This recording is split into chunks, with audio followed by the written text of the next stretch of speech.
¿Qué tal? Muy buenas noches, bienvenidos a esta nueva edición de Chat Internacional, nuevo ciclo en este 2022. Y en este ciclo vamos a estar acompañados por especialistas. Hoy nos va a acompañar Mario Guerrero, a quien lo vamos a saludar, politólogo. ¿Qué tal, Mario? ¿Cómo estás? Buenas noches. Hola, buenas noches. ¿Cómo va? El placer es mío estar acá, del otro lado del mostrador, en el caso. Exacto. De este lado del mostrador para analizar los distintos temas internacionales importantes y destacados. Y bueno, en este inicio de ciclo, obviamente, es importante hablar de algo que sin duda atrae la atención de todo el mundo, ¿o no? Claro, es el gran tema, yo creo, del año, que es el conflicto entre Rusia y Ucrania. La verdad que han pasado ya varios meses respecto de cómo evolucionaba el enfrentamiento armado, y aquel enfrentamiento que se pensaba que iba a ser fugaz, una ráfaga, pero terminó involucrando no solamente esos dos países, sino al mundo entero. Tal cual. Así que eso es en parte lo que vamos a discutir esta noche. Exactamente, lo vamos a discutir y lo vamos a analizar con Lucio Marinsalda Pastor, también politólogo, a quien lo tenemos acá con nosotros sentado, tomando un café de por medio. Vamos a charlar de este conflicto. Lucio, ¿qué tal? Bienvenido, buenas noches. Buenas noches, muchas gracias por la invitación. Bueno, ¿cómo podemos iniciar el tema? Primero, sin duda, tiene que ver con el origen del conflicto, porque el 24 de febrero fue la fecha, pero esto tiene como un pasado que de alguna manera ha provocado y desembocó en esto que fue básicamente la invasión de Rusia a Ucrania, ¿o no? Sí, en realidad, como cualquier cuestión social o geopolítica, uno puede poner tanta complejidad como lo desee y tantas fechas también como lo desee. Ha sido utilizada, la cantidad de fechas que hay para citar como origen del conflicto han sido utilizadas a voluntad por parte de diferentes líderes mundiales. Digo, los discursos de Putin hablan del Rus de Kiev, se habla desde antecedentes medievales hasta fechas más cercanas, como justamente el 24 de febrero. Todo el periodo intermedio entre esos dos momentos históricos ha sido utilizado para indicar orígenes de conflictos o justificaciones para el accionar de Rusia. En este caso uno puede elegir varias fechas, decíamos el 24 de febrero, pero también se puede hablar de 2014, cuando comienzan con el Euromaidán o la ocupación de Crimea, o se puede hablar a mediados del siglo XX, cuando Khrushchev le entrega Crimea a Ucrania. Entonces hay como diferentes puntos que explicarían quizás los diferentes argumentos esbozados por los actores en juego, por las potencias que están disputando en este momento este conflicto, que cada uno le sirve una narrativa determinada. Y eso es bastante importante porque justamente ante todo lo que hay hoy, además de un conflicto armado con muchas víctimas civiles, es un gran conflicto de narrativas en una región del mundo que sigue disputando fronteras y roles de parte de los actores que lo ocupan, los estados-naciones que lo ocupan, etc., desde hace bastante tiempo e incluso hoy. Claro. Hay diferentes puntos para poner origen, y quizás cada uno es una decisión, digamos, del analista o de la persona que está proponiendo, o el actor político que está proponiendo el análisis puntual en este momento. Quizás la más útil hoy, para un análisis quizás más breve y tal, y sea por lo menos 2014. Yo creo que igual a partir del derrotero histórico, ¿no? Que si bien es cierto, si nosotros tenemos que identificar puntos claves a partir de los cuales Rusia buscó y llevó adelante este conflicto, ¿cuáles serían los principales argumentos bajo los cuales ha llevado a cabo todo esto? Bueno, decíamos esto, que hay una gran disputa de narrativas, decíamos en un principio. Entonces, hay diferentes formas también de abordar el conflicto en particular, en el sentido quizás una dimensión más económica, por justamente el rol que tienen las infraestructuras por las cuales se envían los hidrocarburos a Europa.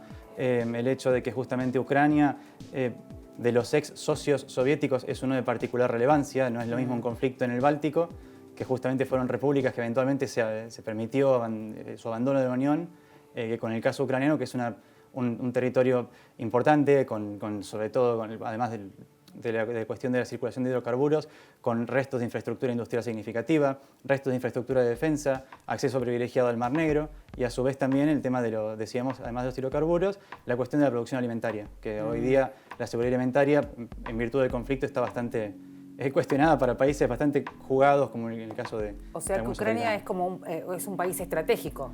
Es un país estratégico, no tan rico, porque en definitiva sería considerado el país más pobre de Europa, pero sin embargo un gran productor en este caso de alimentos, con países que dependen incluso en casi su totalidad, en algunos casos de África, del ingreso del trigo ucraniano para poder subsistir, o en algunos casos repartido con la producción de Rusia. Entonces hay múltiples razones, digamos, en cuanto a la pertinencia de Ucrania en el equilibrio global. Ahora, en cuanto al conflicto, que era la pregunta tuya, Mario, En principio, bueno, lo que aduce, digamos, Rusia, lo hemos escuchado muchas veces, es la presión sobre las repúblicas separatistas del este, que no son tan separatistas en definitiva. Hay una demanda de mayor federalismo dentro de Ucrania.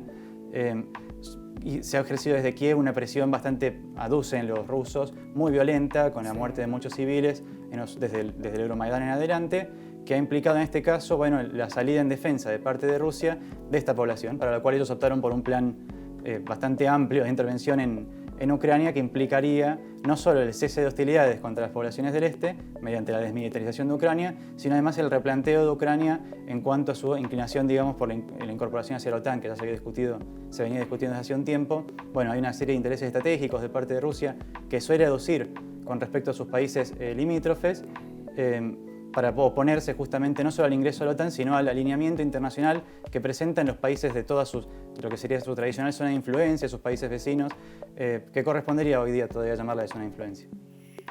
Total. Pero no deja de quedar siempre pendiente esta cuestión, ¿no? Porque una de las grandes condiciones bajo las cuales Rusia iba a reconocer la independencia en los 90 de Ucrania era, por ejemplo, la retirada de todo el armamento nuclear que estaba en territorio ucraniano y se les transfería a ellos. Y sin embargo, ese nivel de transferencia de tecnología no le pudo garantizar un nivel de independencia bastante longevo al país. Claro. Entonces, siempre las intenciones rusas estuvieron para con el país, ¿no? Sí, o sea, que se trató, fue un desmembramiento muy importante de una región que estaba incorporada a Rusia ya desde hacía bastante tiempo. Y bueno, justamente es parte de lo que se aduce al momento de anunciar la intervención en Rusia. Estas poblaciones rusas amenazadas dan cuenta de justamente una integración demográfica, cultural bastante importante entre Rusia y Ucrania, en este caso en particular. Si bien Rusia sí, se había comprometido a respetar la integridad territorial ucraniana a cambio de la cesión del armamento nuclear que había quedado desparramado por Ucrania, al igual que pasó con el resto de los países de la ex Unión Soviética, Kazajistán también, entre otros. Bueno, claro, no duró mucho. Ahora bien, la demanda actual de desmilitarización es más que la desnuclearización. No armas nucleares, sino la total desarticulación del aparato militar ucraniano. En lo que sería, es parecido, quizás es hasta paradójico, pero lo que se propone, la intención rusa es la finlandización de Ucrania. Y ahora está Finlandia pidiendo incorporarse a la OTAN. Entonces es como una cosa... hay que ver hasta qué punto las demandas, qué tan estratégica fue esta decisión rusa en cuanto a la intervención y qué tan cerca ha quedado de cumplir o no sus objetivos, que parece, por el tipo de respuesta que se ha presentado desde Occidente, hasta el momento no parecería ser un éxito, quizás en lo militar será cuestionable, pero por lo menos en lo geopolítico, en lo estratégico, parece estar jugando bastante en contra. Me parece que ha habido una respuesta que no habría esperado Rusia de parte de Occidente a la hora de intervenir en Ucrania. O sea que para lo que en algún momento se dijo, que tal vez en Rusia pensaban que iba a ser mucho más fácil, por definirlo de alguna manera, solucionar este conflicto, lograr su objetivo, se dilató en el tiempo. Digo, está claro que ha sido así. Se ha extendido bastante más, aparentemente se ha extendido más de lo que en un principio habrían indicado que lo estimaban los rusos.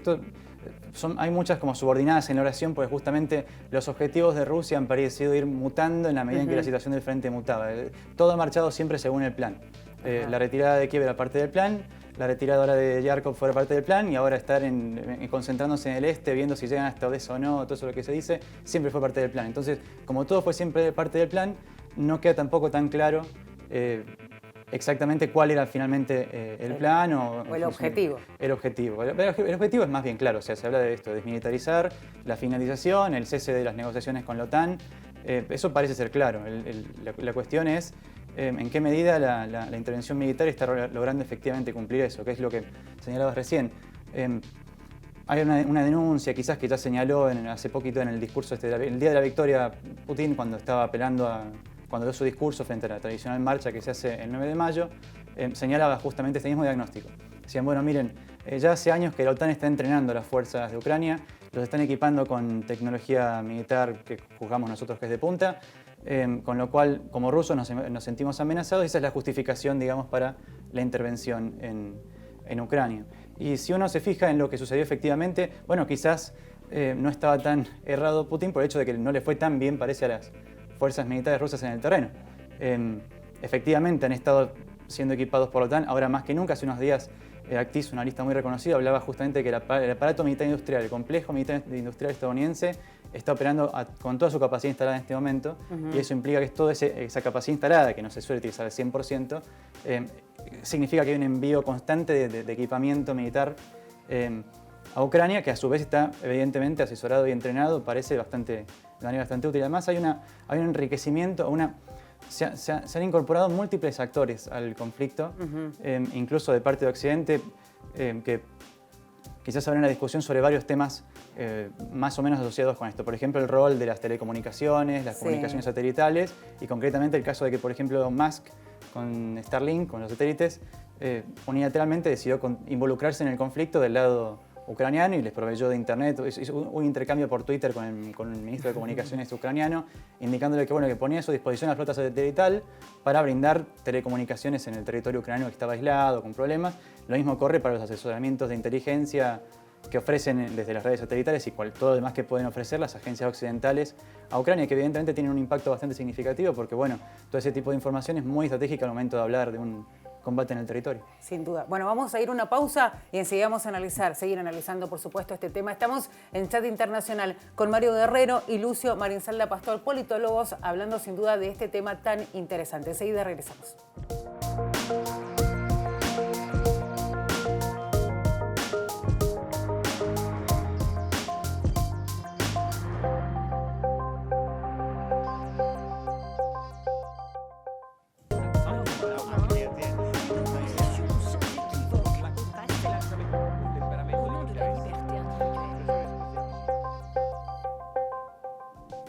Estamos de vuelta, nuevo bloque de Chat Internacional. Estamos en el 30 de la TDA 22 de Supercanal HD y también en www.unidiversidad.com.ar. Iniciando este nuevo ciclo en el 2022 y hablando con Mario Guerrero, politólogo, y también con Lucio Marinsalda Pastor, también politólogo, del conflicto ruso-ucraniano. Así es la definición exacta. Y recién decíamos, Lucio, el tema, hacíamos una reseña, ¿no?, de todo lo que genera el conflicto. Me parece que es un tema muy amplio para analizar y para hacer muchos más programas, pero queríamos hablar un poquito de cuál es la percepción que tienen en Rusia, ¿no? ¿Cuál es lo que ustedes entienden?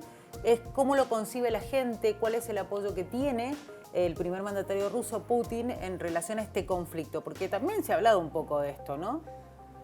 Sí, en realidad, claro, lo que hay en realidad, esto se enmarca en una estrategia bastante importante de parte del Kremlin, si se quiere, o del putinismo como fenómeno, que es en cuanto al manejo de la información dentro de Rusia. Ahora, uno dice, claro, uno de los impactos importantes que hubo cuando comenzó el conflicto fue la retirada de múltiples multinacionales del país. McDonald's es un ejemplo, no es tan importante para la opinión pública, digamos, pero sí, por ejemplo, el rol que tiene Rutube, el equivalente ruso de YouTube, para la difusión de videos y de comunicación en general, digamos, de opinión pública dentro del país. La opinión pública en Rusia, esto en general los analistas son bastante enfáticos en esto, se encuentra encorsetada. Entonces, el clima de opinión está bastante controlado y, por supuesto, esto implica que la pregunta de parte de Occidente de qué información le está llegando al pueblo ruso en este momento, cómo esta información les es presentada, el conjunto, decíamos, de narrativas o de interpretaciones, y qué hacen al respecto. Bueno, aparentemente hay apoyo de parte de la población, porque en las redes sociales ha habido muchísimos comentarios de la población más joven rusa diciendo, miren, mis abuelos están completamente convencidos de que los nazis de Ucrania están matando a nuestros primos ubicados en Donetsk, en Lugansk. Entonces hay como no solo brechas generacionales en cuanto al apoyo y la opinión, ha habido algunas protestas en Rusia, pero en definitiva sí nos encontramos con esto, por lo menos nos permite desde Occidente observar el rol que tiene en estos casos el control de las comunicaciones en una era hoy global y todo demás, en países justamente como en el caso ruso, que además tiene un conglomerado multimediático bastante significativo. Hablamos de RT, de la agencia tradicional Itartaz y demás, Sputnik y otras agencias, que tienen una importancia estratégica bastante significativa, tanto en este conflicto como en general, para la promoción de la visión rusa sobre estos conflictos, tanto dentro de su país como hacia afuera. Y es muy importante porque a su vez también nos muestra una estrategia comunicacional que ya fue identificada incluso por la Unión Europea en su momento, que tuvo que organizar comisiones para atender este problema, que es la de la proliferación de interpretaciones de los mismos hechos.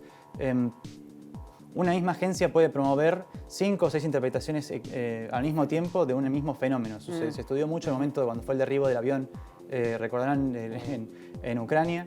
que se planteaban 5 o 6 interpretaciones del lado ruso, diciendo, bueno, no, fueron los ucranianos, no, en realidad fueron los mismos occidentales, no, en realidad fueron... y el mismo medio defiende todas las versiones a la vez, porque lo que usualmente se promueve es un clima, si se quiere, como de confusión generalizada o de múltiples verdades que son todas igualmente válidas entre sí, lo cual permite licuar, si se quiere, análisis más moderados o más basados en el terreno en lo que está ocurriendo, porque se inunda con interpretaciones la discusión pública. Esto, si lo estuviera discutiendo Baudrillard hoy, estaría como bastante obsesionado. Él hablaba de la guerra del Congo no tuvo lugar, ha dicho la guerra del Golfo no tuvo lugar, y no sé qué estaría opinando de lo que está pasando en Ucrania con este mismo fenómeno. Es decir, qué están pensando los rusos, qué se les dice a los rusos, qué se nos dice a nosotros en Occidente, porque el rol de los multimedios ha sido súper importante. Facebook había hasta eliminado había relativizado su normativa contra el discurso del odio en la medida en que esto fuera para apoyar a Ucrania. O sea, uno podía decir que los rusos eran toda gente inferior, eran orcos, como le decían los ucranianos. Bueno, pero y ahí, no podías decir lo mismo del otro lado. no, de ninguna manera. Lado, ahí perdías tu cuenta. Pero si no, Zuckerberg lo veía bien. Es parte, digo, de estos actores que se están involucrando de alguna manera en el conflicto. Mencionamos a Musk, mencionamos a Zuckerberg, otros actores importantes que parecen además, bueno, tener la capacidad para moldear tanto lo que piensan desde Rusia como lo que pensamos nosotros de Rusia y allí. En Rusia se han retirado y ahora lo que está es el régimen controlando las comunicaciones de esta manera. Además, recordemos que Rusia tiene bastante controlado el tema de las protestas. Es decir, es muy fácil meter a alguien en la cárcel o que pague consecuencias por manifestarse en público. Que haya más de una persona manifestándose puede ser considerado una protesta masiva. Por ejemplo, lo rescataba eso Martín Baña en un libro sobre Rusia que sacó el año pasado. Entonces, con que haya 2 personas una al lado de otra, se hace una protesta masiva y pueden intervenir las fuerzas de la ley. Esto, por supuesto, se acrecienta ahora con el conflicto. Total, digamos, y ese doble esquema yo creo que es más conflictivo, más dificultoso aún de interpretar todo, porque el esquema de desinformación es doble. Claro. Porque ante ese miedo, esa situación de que cualquier periodista que forma parte de los grandes medios considerados occidentales, BBC, País, etcétera, decidieron retirarlo de los países para evitar este tipo de conflictos. Entonces, es cierto de que tenemos un bombardeo constante por parte de las redes y los medios oficialistas de Rusia, sino que también nos hemos quedado sin la otra posibilidad de encontrar una campana.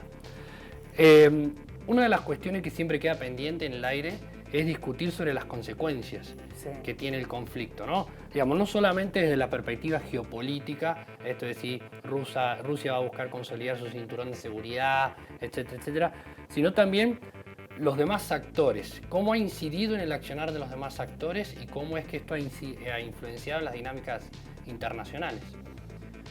Bueno, son muchas consecuencias, digamos, a la vez, sobre todo teniendo en cuenta el contexto del cual veníamos, de la salida de la pandemia, en la cual Rusia también proyectó su poder como pudo, con el tema de la geopolítica de las vacunas, como se lo denominó, la Sputnik, el nombre ya se discutió hasta el hartazgo, ¿no? La referencia al satélite y tal. Con lo cual hay múltiples fenómenos que se han superpuesto, o que a lo largo de este último periodo, que muchos analistas decían, bueno, lo que va a hacer cualquiera de estos conflictos que surjan también luego de la pandemia es acelerar dinámicas geopolíticas preexistentes. No es que las vayan a cambiar, pero sí las van a acelerar. En este caso sí parece haber cambiado algunas cosas. El conflicto, por ejemplo, nos ha permitido una rearticulación de la OTAN, digamos, un ejemplo bastante claro de algo que venía sucediendo. Estaba Trump muy enojado porque los países no invertían lo que tenían que invertir del PBI, estaba cansado de mantener a países que no ponían su parte, y ahora de pronto Alemania aparece con un paquete de inversiones significativo en defensa. Hablábamos justamente de la incorporación de los países escandinavos a la OTAN, que tradicionalmente han sido, bueno, hablábamos de Finlandia, pero también sucede con Suecia, países que han apuntado en general a una postura más equidistante o neutral precisamente. Con lo cual hay algunos cambios bastante evidentes en ese sentido. Se ha descubierto quizás que la idea de Occidente siga existiendo, algo a lo cual hemos dicho también más temprano que, bueno, por lo menos fue tocado de manera indirecta, pero Rusia, parte de su existencia de interacción con Europa en este caso, era justamente apelar usualmente a las relaciones bilaterales que permitían justamente conseguir algunas concesiones de parte de Occidente o de Europa, que ahora no parece ser tan claro que se puedan seguir repitiendo. Es decir, sus aliados más tradicionales, Hungría, Chequia, etc., parecen estar articulándose más como europeos que como países individuales, que era una de las apuestas rusas para en general debilitar el accionar en bloque de Occidente en el caso de las sanciones o de cualquier problemática que surgiese como interés. Entonces decimos, bueno, una primera consecuencia que parece ser así bastante quizás evidente es esto, una especie de consolidación por lo menos de la OTAN y de esa visión de Occidente que esto conlleva. Que eso no es poca cosa. A su vez hablamos de nuevas inversiones en defensa y demás. Están todos los observadores viendo ahora a quién le van a comprar nuevas armas y todo esto en función del desempeño en el territorio de parte de los rusos. Lo mismo corre para las potencias occidentales, digamos, están todos los compradores viendo a quién le compran. Rusia es el segundo exportador de armas del planeta. Entonces es bastante importante también ver, ahí están todos sus posibles compradores viendo el desempeño de lo que les venden. Tenemos eso y quizás como consecuencias tal vez para países más periféricos, en nuestro caso Argentina, que en este caso, bueno, la verdad es que lo que nos queda es tratar de buscar acomodamientos estratégicos en una situación que realmente los excede. Argentina arrancó con una visión un poco más medio neutral, no tan comprometida, pero a medida que ha avanzado el conflicto han quedado más claras también los delitos que están cometiendo las fuerzas rusas en Ucrania y tal. Y progresivamente se ha ido inclinando hacia lo que sería esta coalición mundial o occidental, ante todo, en términos de conflicto. Es decir, hay una rearticulación en general de relaciones en Occidente que sería una consecuencia bastante evidente. Luego, claro, en la medida en que salga bien o mal lo que está haciendo Rusia ahora, más allá de las consecuencias, decimos, en el caso del frente de Escandinavo y tal, sí, posiblemente lo que nos encontremos sea, vamos a estar viendo las consecuencias de qué tan aislado o no quedó Rusia luego de todo esto. Vamos a estar viendo qué tan leales eran sus aliados. Rusia venía de reprimir los conflictos en Kazajistán también justo antes de la intervención. Viene también negociando con todas estas repúblicas separatistas de la región. Todo esto se enmarca, decíamos, todo esto que hemos dicho de las comunicaciones, interpretaciones y demás, son toda esta idea de dos tipos de conflictos, la guerra híbrida y el conflicto congelado. O sea, son dos modalidades de conflictos que abarcaban a la región. Bueno, es posible que estas dinámicas, tanto de guerra híbrida como de conflicto congelado, muten a partir de ahora. No vamos a entrar mucho porque creo que el tiempo apremia un poco, pero básicamente cuando hablamos de la cuestión de las guerras híbridas que abrazaba Rusia, hace poquito Lavrov dijo que en realidad Occidente está jugando una guerra híbrida contra ellos. Sin embargo, es una forma de interacción con los países de la región rusa, sobre todo en este caso Ucrania es bastante importante en ese sentido, que tienen límites geográficos bastante claros. Se decía, bueno, son el conflicto híbrido con el conflicto congelado, y son conflictos que no se alcanzan a resolver, quedan congelados en el tiempo, pero siguen siendo explotados por los actores involucrados. Bueno, parecen ser más viables con países con características demográficas muy específicas. O sea, en el caso de Rusia, que tengan mayoría rusa, que se lleven muy bien culturalmente, porque allí es donde pueden intervenir los medios rusos, el idioma ruso y las lecturas de la historia en común rusa. Es decir, no es lo mismo la guerra híbrida expandida hacia el occidente en Francia, que no les va a importar demasiado lo que opinen los rusos, como si sucede en estas poblaciones. Ahora bien, estamos viendo los límites de eso también, porque parece que eso funcionaba en el este de Ucrania y tal vez en Crimea cuando estaban un poco desprevenidos. Pero si no, ahora que están más organizados, nos vamos a encontrar con todos estos límites en esta forma de interactuar con países de la región. Hace unos días, Osetia del Sur dijo que iban a hacer un referéndum ahora para integrarse a Rusia y demás. Son de estas repúblicas separatistas que se las mantenía como separatistas y ahora empiezan a encarar quizás, en este caso, la incorporación a Rusia, o en otro caso quizás el abandono de esta. No sabemos. Quizás hay que ver cómo evoluciona también el tema de la lealtad Bielorrusia, de donde también viene Rusia de reprimir protestas para mantener un poco el orden. Entonces, vamos a ver esto, qué lealtades quedan después de esta situación. Bueno, y cortito, porque ya tenemos que cerrar el programa, te quería preguntar, Lucio, ¿qué rol puede jugar el tema de la enfermedad de Vladimir Putin? Que mucho se habla de eso, ¿qué tan cierto es? Y brevemente decirnos si de alguna manera eso puede desgastar esta situación de Rusia de seguir empecinado en seguir apostando al conflicto. ¿Qué tan cierto es? No solo no soy médico, sino que venimos hablando de que no sabemos cuántas versiones surgen de lo mismo. Yo no sé si de pronto mañana RT nos dice que en realidad es porque está en su mejor momento, que tiembla un poquito, es porque está muy emocionado, no sé. Entonces, fuera de lo real, de su declive, de su salud mental y física y tal, quizás si bien se trata justamente de un perfil autocrático, con lo cual buena parte de su destino político está muy atado a lo que él haga personalmente y después ver cómo se cuida. Rusia tiene problemas con los políticos retirados, no es fácil jubilarse allí de político en general, ni de espía. Y en este caso, bueno, lo que nos queda es ver en qué medida ajusta las reformas institucionales que ya viene proyectando. O sea, hizo la reforma constitucional que modificaba un poco su rol como presidente, el rol de la legislatura, de la Duma a nivel nacional. Bueno, hay que ver en qué medida logra estratégicamente quedar fuera de los conflictos, como hizo en su momento él con Yeltsin. O sea, en cuanto asumió Putin, lo primero que se encargó fue lo primero que resolvió fue la cuestión de que Yeltsin no se lo tocase por todo lo que pasó durante su gobierno. Eso no se toca más, no se discute. Bueno, en la medida que pueda resolver la cuestión de la herencia y pueda asegurarse un buen retiro quizás de aquí a algunos años, sin embargo, la posibilidad de hoy la tiene de gobernar hasta cerca de 2030, hasta 2024, 2026. Entonces, por las reformas institucionales que ya ha estado impulsando. Con lo cual, si bien su futuro político parece más o menos asegurado, en la medida en que salga bien o mal esta operación también, o cómo logren presentárselo a la población, se controlen las protestas, mantenga su nivel alto de legitimidad, que no se sabe hasta qué punto está manipulado, porque vieron lo que son están cuestionadas las elecciones allí, sin duda tiene mucho apoyo entre la población. Claro. Entonces, en la medida en que retenga ese apoyo y logre él, decíamos de su salud, bueno, logre más o menos sobrellevarla y quizás logre un retiro pacífico.